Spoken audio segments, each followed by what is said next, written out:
아멘. 예수님의 공생의 사역은 복음 전파, 그리고 가르치심, 그리고 치유하신 것, 이 세 가지로 요약을 할 수 있습니다. 하나님 나라를 선포하시고 사역을 시작하셨을 때 수많은 무리들이 모여들었습니다. 여러 가지 다양한 이유로 예수님을 보기 위해 찾아온 것이죠. 예수님의 가르침은 당시의 종교 지도자들의 가르침과는 굉장히 차이가 있었습니다. 자신이 가르친 것과 삶이 일치하지 않았던 당시의 유대 종교 지도자들의 가르침과는 달리 예수님의 가르침은 삶과 가르침이 일치했기 때문에 그 가르침에 권위가 있었고, 그리고 많은 사람들이 그 가르침에 놀라게 된 것입니다. 가르치는 방법에 있어서도 예수님은 탁월하셨습니다. 청중들이 이해하기 쉬운 방법으로 가르치셨죠. 그리고 종종 예수님은 청중들이 이해하기 쉽게 비유로 말씀하셨습니다. 오병이어의 기적을 베푸신 후에는 자신을 생명의 떡에 비유하셨고, 사마리아 수가성 여인과의 대화에서는 자신이 영원히 목마르지 않은 생명수라고 그렇게 말씀하셨습니다. 이 비유라는 것은 언어의 한 표현 방법입니다.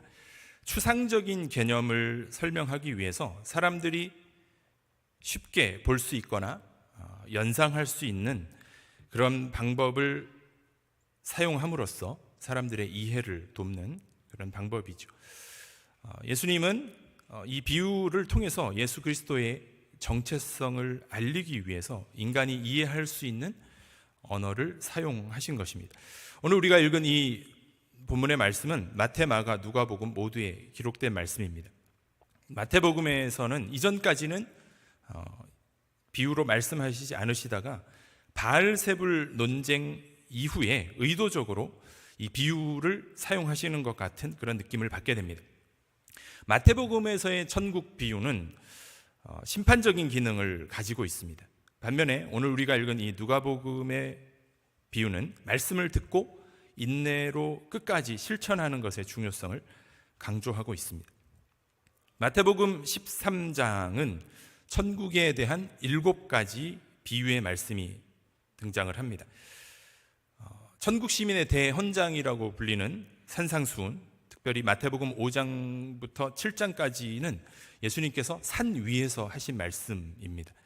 반면에 오늘 본문에 기록된 이 천국에 대한 비유의 말씀은 해변가에서 하신 말씀입니다. 예수님의 7개의 비유의 말씀을 통해서 천국이 무엇이고 또 천국 백성은 어떤 사람들인지 그 특징을 말씀하셨습니다. 그리고 천국을 설명하면서 가장 먼저 하신 말씀이 오늘 우리가 읽은 말씀인 씨 뿌리는 자의 비유입니다. 마가복음 4장 13절에는 너희가 이 비유를 알지 못할진대 어떻게 모든 비유를 알겠느냐라고 그렇게 말씀하셨습니다. 다시 말해서 이 씨 뿌리는 자의 비유는 다른 천국 비유를 이해하는 기초가 되는 말씀이기 때문에 우리가 이 말씀의 뜻을 이해하지 못하면 다른 비유의 말씀도 이해할 수 없다라는 것입니다. 그만큼 오늘 이 비유가 차지하는 역할이 중요하다는 것입니다. 예수님이 비유로 말씀하신 것을 들은 제자들은 왜 갑자기 예수님께서 비유로 말씀하셨는지 궁금했습니다. 왜냐하면 우리가 읽은 이 내용에는 이 비유의 말씀에는 어떤 종교적 표현도 등장하지 않기 때문이죠. 그러자 예수님은 이사야 9장의 말씀을 인용하시면서 이렇게 말씀하십니다. 너희가 듣기는 들어도 깨닫지 못할 것이요 보기는 보아도 알지 못하리라.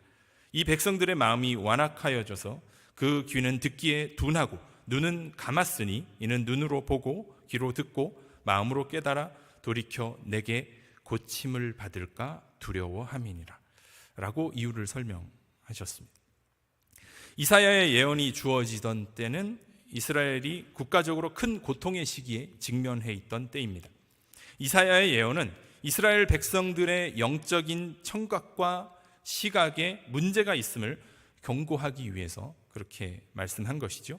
잠언 26장 4절과 6절에 이 말씀에 보면 이렇게 되어 있습니다. 미련한 자의 어리석은 것을 따라 대답하지 말라. 두렵건대 너도 그와 같을까 하노라. 미련한 자에게는 그의 어리석음을 따라 대답하라. 두렵건대 그가 스스로 지혜롭게 여길까 하노라. 여러분, 이 비유라는 것은 듣는 사람들에게 생각할 시간을 주고 선택하게 합니다. 예를 들면 어떤 사람에게 두 아들이 있습니다. 근데 하루는 그 아버지가 아들들에게 밭에 가서 일을 좀 하라라고 그렇게 부탁을 하자 첫째 아들은 네 라고 대답하고 밭으로 가지 않고 놀러 갔습니다. 둘째 아들은 아버지 앞에서는 싫습니다 라고 하면서 놀러 가다가 아버지께서 하신 말씀이 생각이 나서 다시 돌아와서 밭에 가서 일을 하게 되었다. 이런 비유를 듣게 되면 사람들은 어떤 생각을 하게 될까요? 둘 중에 나는 과연 어떤 사람일까? 어느 아들일까라고 그렇게 생각하게 된다라는 것입니다. 그래서 예수님은 비유 말미에 귀 있는 자는 들을지어다라고 그렇게 말씀하신 거죠. 모든 사람들이 들을 귀와 볼 수 있는 눈을 가진 것은 아니기 때문입니다. 여러분, 중요한 것은 듣지 않는 귀이든 보지 않는 눈이든 문제는 마음의 무감각함에 있다라는 것이죠. 그래서 사도 바울은 마음의 할례를 강조했습니다. 할례 받은 마음의 상태는 바로 하나님의 말씀을 수용할 수 있는 그런 마음 상태를 의미하는 것입니다. 여러분, 우리가 하나님 나라를 받아들이는 특징 중에 하나는 가진 자에게 더 많이 주시겠다라는 것입니다. 주님의 말씀을 깨닫기를 원하고 하나님의 뜻을 사모하고 그것에 관심이 있는 사람에게는 더욱더 깨닫도록 더 많은 비밀을 알려주시지만 하나님 나라에 관심이 없는 자에게는 알고 있는 것 그리고 조금 깨달은 것마저도 빼앗아 버리겠다라는 것입니다. 여러분, 만약 우리가 물을 구하러 간다라고 했을 때 우리가 그 물을 얼마만큼 구할 수 있습니까? 내가 가지고 있는 물통의 양만큼 물을 채울 수 있는 겁니다. 반면 물통이 없이 내가 물을 구하러 간다면 우리는 고작 물을 내 손에 담을 수 있고 곧 있는 것마저 사라져 버리게 된다라는 것입니다. 이처럼 하나님의 복은 우리가 가진 믿음의 분량만큼 주어진다라는 것이죠. 마태복음 9장에서 12장까지의 말씀의 내용을 보면 예수님 주변의 무리들 가운데 예수님을 향해서 적대적인 반응을 보인 사람들이 있었다라고 기록을 하고 있습니다. 그리고 마침내 그들은 예수를 죽일 결정을 하기에 이르렀습니다. 예수님의 가르침과 말씀을 들어도 오히려 그 말씀 때문에 마음이 완악해져서 예수님을 배척하게 된 것입니다. 그들이 어떤 사람들입니까? 바리새인과 서기관들, 사회적, 종교적 기득권을 가진 사람들이었습니다. 이런 사람들에게 주님은 그들이 말씀을 들어도 깨닫지 못하게 하려 한다라고 말씀하신 겁니다. 주님은 비유로 말씀하신 이유를 묻는 제자들의 질문에 말씀을 겸허하게 받아들이고 따르는 자들에게는 진리를 더 명확하게 드러내고자 하셨던 것이고, 반면에 완악한 자들에게는 하나님 나라의 비밀을 숨기기 위해서라고 그 이유를 설명하신 것입니다. 예수님에게 적대적인 마음과 완악한 반응을 보인 사람들에게 말씀을 숨겨버리셨습니다. 여러분, 오늘 본문에서 비밀이라고 번역된 단어는 헬라어 단어로 보면 무스테리아입니다. 영어의 미스테리라는 단어가 바로 이 무스테리아에서 나온 것이죠. 여러분, 흔히 우리가 영어 단어로 비밀이야 라고 할 때는 어떤 단어가 떠오르십니까? 시크릿이죠. 이것은 절대로 드러나서는 안 되는 게 시크릿이라면 이것은 미스테리라는 것이죠. 미스테리는 뭘 뜻하는 겁니까? 공공연하게 드러나 있지만 그것을 보고 들어도 무엇을 의미하는지 알 수 없는 상태를 의미하는 겁니다. 그래서 예수님이 계속 비유 끝마다 귀 있는 자는 들으라고 말씀하신 것이죠. 여러분, 하나님의 형벌 가운데 가장 무서운 형벌이 무엇일까요? 말씀이 들리지 않는 겁니다. 왜냐하면 더 이상 말씀을 들으려고 해도 하나님께서 그 사람의 귀를 가려버렸기 때문에 하나님 나라의 그 비밀스러운 속성을 깨닫지 못하게 되기 때문입니다. 말씀을 읽고 들어도 그 뜻을 알지 못하면 그것이 우리의 인생의 가장 큰 위기라는 겁니다. 자, 그러면 이 비유가 드러낸 핵심적인 내용이 뭘까요? 기초적으로 이 비유는 씨 뿌리는 자의 비유입니다. 예수님이 그 내용을 제자들에게 설명해 주셨죠. 여기서 씨는 하나님의 말씀을 가리키는 겁니다. 천국을 설명하면서 씨 뿌리는 비유로 시작하신 것은 하나님 나라는 말씀이라는 작은 씨앗을 통해서 이 땅 가운데 임하게 된다라는 것을 말하고 있습니다. 이것은 그 당시 사람들의 기대와 상반되는 것이었습니다. 왜냐하면 당시의 유대인들은 하나님의 나라가 임할 때 마치 홍해가 갈라지듯이 강력한 힘과 능력으로 임할 것을 기대했고, 적어도 하나님의 나라라면 당시의 지배 세력이던 로마 제국보다 훨씬 더 크고 강해야 한다라고 생각했기 때문입니다. 그러나 예수님은 사람들의 예상을 뒤엎는 충격적인 말씀을 하신 것입니다. 하나님의 나라가 임하는 방식, 그것은 오직 한 가지 방식입니다. 다시 말해서 작은 씨앗과 같은 말씀을 통해서만 임하게 된다라는 것입니다. 농부는 씨앗을 던졌습니다. 마치 과일을 먹고 남은 씨를 땅에 던졌는데 얼마 후 시간이 지나서 그 땅에서 과일나무가 자라는 것처럼 하나님의 말씀이 그 자체로 힘과 생명력을 가지고 있음을 가르치기 위해서 씨앗에 비유하신 것입니다. 농부는 씨앗을 기르기 위해 아무것도 하지 않았습니다. 어떻게 싹이 나서 자라게 되었는지 농부 자신도 알지 못합니다. 예수님 자신도 자신을 아브라함의 씨라고 말씀하셨습니다. 아브라함의 씨에서 완전한 믿음의 후손인 예수 그리스도가 우리 가운데 오신 겁니다. 그리고 그 땅에 오신 예수님이 바로 말씀 자체이셨습니다. 이제 구체적으로 그 내용을 하나씩 살펴보려고 합니다. 여러분, 씨 뿌리는 비유를 처음으로 사용하신 이유가 무엇이었을까요? 아마도 이 예수님의 말씀을 듣기 위해 모인 무리들이 모인 곳 근처에 농부가 씨 뿌리는 장면을 쉽게 목격할 수 있었을 겁니다. 예수님은 하나님의 나라가 어떤 것인지를 궁금해하는 사람들을 향해서 밭에 씨를 뿌리는 농부를 보라고 그렇게 말씀하신 겁니다. 농부는 농사철이 되어서 씨앗을 준비해서 밭에 뿌리고 있습니다. 여러분, 우리가 이제 밭이라고 하면 우리나라 개념하고는 전혀 다른 개념으로 이해를 하셔야 됩니다. 왜냐하면 이스라엘 현지에 있는 그 대부분의 밭은 그것이 밭인지 길인지 구분할 수 없는 굉장히 척박한 환경이다 보니까 농부들이 할 수 있는 건 땅을 개간해서 이렇게 하는 것이 아니라 그냥 씨를 가지고 던지듯이 뿌려버리면 그 씨가 길가에도 떨어지고 돌밭에도 떨어지고 가시밭에도 떨어지고 때로는 좋은 땅에도 떨어지는 그런 상황이라는 겁니다. 이런 상황이 바로 이 비유를 듣고 있던 청중들이 처한 공간적인 특징입니다. 예수님의 말씀을 듣고 있던 청중들은 이 상황을 누구보다 쉽게 이해할 수 있었습니다.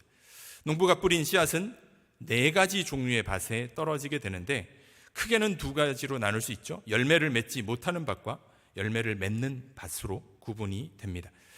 사탄은 사람들이 하나님의 말씀을 듣고 구원받지 못하게 하려고 3가지 방법으로 사람을 공격한다라고 성경은 말씀합니다. 첫 번째, 길가에 떨어진 씨는 표면이 메말라서 씨앗이 흙 속으로 들어가지 못하게 되는 겁니다. 사람들의 마음속에 잘못된 자기 확신이나 선입견이 있으면 이렇게 될 수 있습니다. 일단은 말씀을 들어야 하는데 길가는 이 단계에서부터 실패하게 되는 것이죠.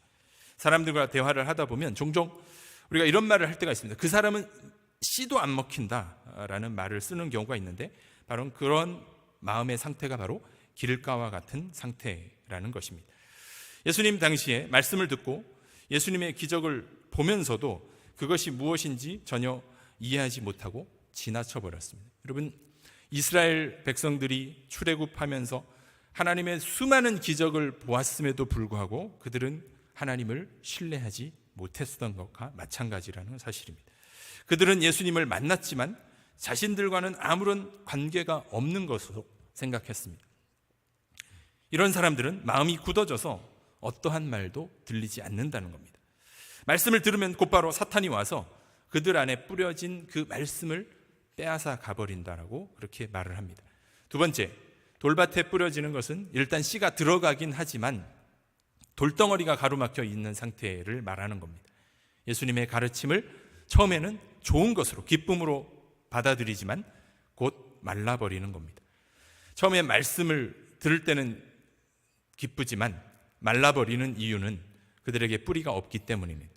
그래서 말씀 때문에 환난이나 시험을 만나면 걸려서 넘어지는 사람이 돌박과 같은 상태라고 말씀하셨습니다. 세 번째로, 가시덤불 속에 뿌려지는 것은 말씀을 듣기는 하지만 세상의 걱정과 재물의 유혹과 그 밖에 여러 가지 욕심이 들어가기 때문에 그 말씀의 숨을 막아버려서 열매를 맺지 못하는 상태를 말합니다. 가시떨기는 세상의 염려, 유혹, 이것을 의미하는 것이죠. 그래서 말씀이 성장하는 것을 막아버리는 역할을 하는 겁니다. 처음에는 씨가 잘 자라는 것 같지만 세상의 염려와 유혹에 자라지 못하고 죽어버리게 되는 것입니다. 자, 세 가지 상태에 대해서 여러분들이 말씀을 들었는데요. 한번 질문 스스로에게 해보시기 바랍니다. 나는 어떤 밭의 상태일까? 그래도 나름대로 좋은 밭은 아니지만 그래도 하나님이 주시는 축복의 열매를 나름대로 받았다라고 그렇게 생각하면서 살아오진 않으셨습니까? 그러나 안타깝게도 대부분의 신앙생활을 하는 사람들은 좋은 땅과는 상관없는 길가밭이나 돌밭이나 가시밭에 떨어진 씨앗과 같은 상태로 머물러 있다라는 현실입니다. 여러분, 지금까지 내가 받은 복이 무엇인지 진지하게 따져볼 필요가 있습니다. 신앙생활을 하면서 하는 착각 중에 굉장히 큰 착각 중에 하나는 신앙생활을 오래 하면 오래함에 따라서 그 신앙의 단계도 계속해서 성장할 거다라는 그런 대단한 착각입니다. 신앙은 절대로 시간에 비례해서 성장하지 않는다라고 말씀합니다. 신앙의 공식이 있는 것이 아니라 씨앗이 처음 떨어질 때부터 결정된다라는 것입니다. 한번 떨어진 씨앗은 자기 힘으로는 다른 밭으로 갈 수 없습니다. 여러분, 우리가 가시밭의 상태로 수십 년을 생활한 사람이나 길가나 돌밭에 같은 상태로 생활한 사람이나 모두 열매가 없다라는 것은 동일합니다. 그 신앙적인 고민의 내용은 개인적으로 차이가 있을지 몰라도 하나님의 말씀으로 인해서 얻는 축복의 열매는 경험할 수 없다라는 것이죠. 나름대로 내가 신앙생활을 잘해보려고 노력했지만 성경에서 약속한 그 축복과는 거리가 멀다라는 겁니다. 자, 그러면 내가 지금까지 하나님께로부터 받았다라고 생각했던 축복의 열매는, 그 실체는 무엇인 것입니까? 그것은 바로 공중의 새조차도 먹이고 입히시는 하나님의 일반적인 은혜의 복이라는 겁니다. 그래서 여러분, 우리가 예수 믿지 않는 사람들도 예수 믿는 사람들보다 더 잘 살아가는 것처럼 보이는 그런 일반적인 아주 기초적인 복에 해당될 뿐이라는 겁니다. 여러분, 확실한 것은 하나님의 말씀으로 인한 축복은 상상할 수 없을 정도로 엄청나다는 점입니다.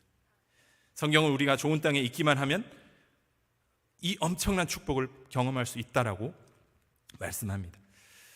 자, 그러면 우리가 이 지점에서 질문을 해야겠죠. 왜 이토록 놀라운 하나님의 축복을 받은 사람이 드문 것일까요? 하나님의 말씀이 잘못된 것일까요? 그 해답이 오늘 마지막 절에 있습니다. 우리 8장 15절 한번 함께 한 목소리로 읽어보겠습니다.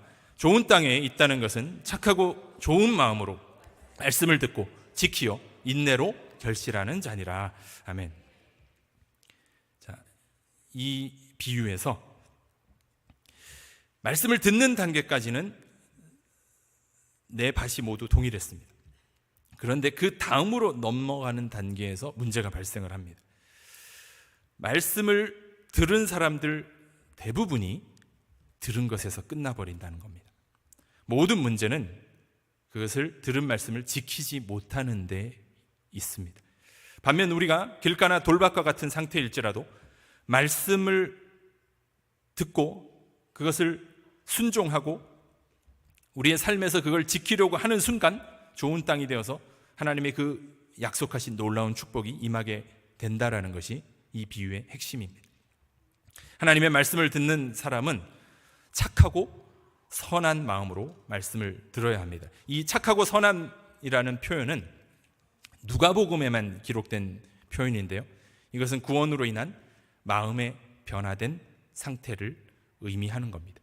이것은 말씀을 들을 때 진정으로 듣고 그 말씀을 붙잡고 말씀과 연결해서 행동하는 것을 의미하는 것입니다. 하나님의 놀라운 축복의 열매를 경험하기 위해서는 반드시 들은 말씀을 지키는 것이 필요하다라는 겁니다. 이런 말씀으로 말씀을 듣고 지킬 때 좋은 땅에 떨어진 씨처럼 30배, 60배, 100배, 100배, 60배, 30배의 결실을 한다라고 말씀하는 겁니다.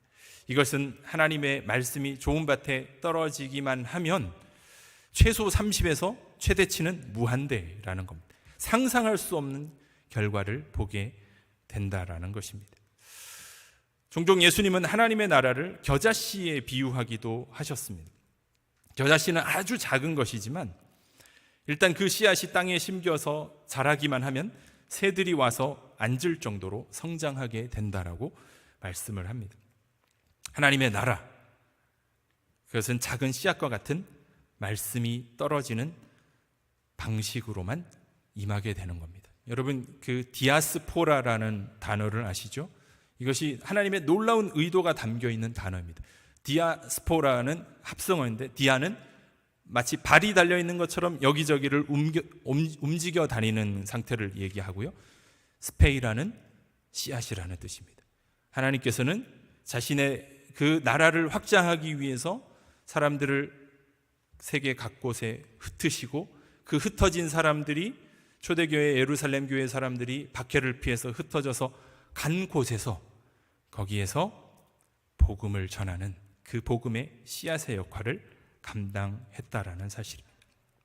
여러분, 이런 방식으로만 하나님의 나라는 임하여진다라는 겁니다. 계속되는 순종이 축복의 결실을 보장하는 겁니다. 인내로 결실하는 자라는 말씀처럼 끝까지 인내하며 말씀을 붙잡고 순종할 때 그 축복의 크기도 결정되는 것입니다. 반대로 말씀에 순종하지 않으면 즉시 그 축복도 멈추어지게 되는 겁니다. 여러분, 하나님의 나라는 어떤 나라입니까?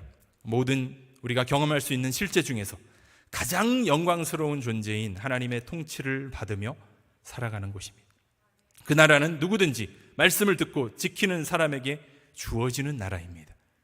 여러분, 그러므로 우리가 말씀이 우리의 마음에 들어올 때 그 말씀으로 내가 무엇을 할 수 있는지 고민해야 합니다. 들은 말씀을 붙잡고 우리의 삶에서 행동으로 연결하고 열매를 맺기까지 끝까지 인내하여 놀라운 축복을, 하나님의 놀라운 축복을 받아 누리시는 성도들의 삶이 되기를 주의 이름으로 간절히 소망합니다. 기도하겠습니다. 하나님, 감사합니다. 우리가 말씀을 들을 때 착하고 좋은 마음으로 듣고 들은 말씀을 붙잡고 인내하여 하나님이 베풀어 주시는 놀라운 축복을 누리며 살아갈 수 있도록 저희들의 삶을 인도하여 주시옵소서. 예수님의 이름으로 기도합니다. 아멘.